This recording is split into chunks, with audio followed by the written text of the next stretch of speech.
મૈદરપુરા તેમજ ઉધના વિસ્તારના કાપડના વેપારીઓ સાથે ગુનાહિત વિશ્વાસઘાત અને છેતરપિંડી આચરનાર 3 આરોપીઓ વિરુદ્ધ પાસાની કાર્યવાહી કરતી મૈદરપુરા પોલીસ સુરક્ષાના વેપારીઓ સાથે થતી છેતરપિંડી અને ગુનાહિત વિશ્વાસઘાતના બનાવના આરોપીઓ આવા પ્રકારના મિલકત સંબંધી ગુનાઓ આચરતા અટકાય અને ગુનાઓ ઉપર અંકુશ રહે તેમજ લોકોની સુખાકારી અને સલામતી જળવાઈ રહે તે સારું આવા ગુનાઓમાં પકડાયેલા આરોપીઓ વિરુદ્ધ પાસા દરખાસ્ત કરવા સૂચના કરેલ હોય છે. સૂચનાને ગંભીરતાપૂર્વક લઈ police inspector Shri N.H. Brahmbhatt તથા second police inspector Shri U.J. Joshi નાઓના માર્ગદર્શન હેઠળ surveillance police sub inspector Shri H.R. Chaudhari નાઓની રાહબરી હેઠળ સર્વેલન્સ સ્ટાફના હેડ કોન્સ્ટેબલ સત્યરાજસિંહ પ્રદ્યુમનસિંહ નાઓ દ્વારા સુરક્ષાના મૈદરપુરા વિસ્તારમાં તેમજ ઉધના પોલીસ સ્ટેશન વિસ્તારમાં કાપડના વેપારીઓ સાથે ગુનાહિત વિશ્વાસઘાત અને છેતરપિંડી આચરનાર 3 આરોપીઓ વિરુદ્ધમાં 2 ગુના નોંધાયેલ હોય છે. ગુનાના આધારે આ ગુનાહિત માનસિકતા ધરાવતા આરોપી મહેન્દ્ર ઉર્ફે મુકેશ કાંતિલાલ પટેલની પાસા દરખાસ્તને મંજૂરી રાખતા આરોપીને મધ્યસ્થ જેલ રાજકોટ ખાતે મોકલવા તજવીજ કરેલ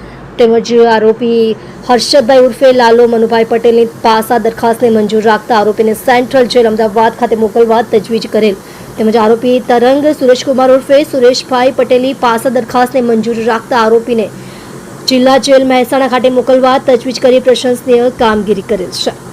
આપ જોઈ રહ્યા છો ગુજરાતની સૌથી પહેલા ખબર આપતી Surat express news channel director Rajesh મંગલેની સાથે.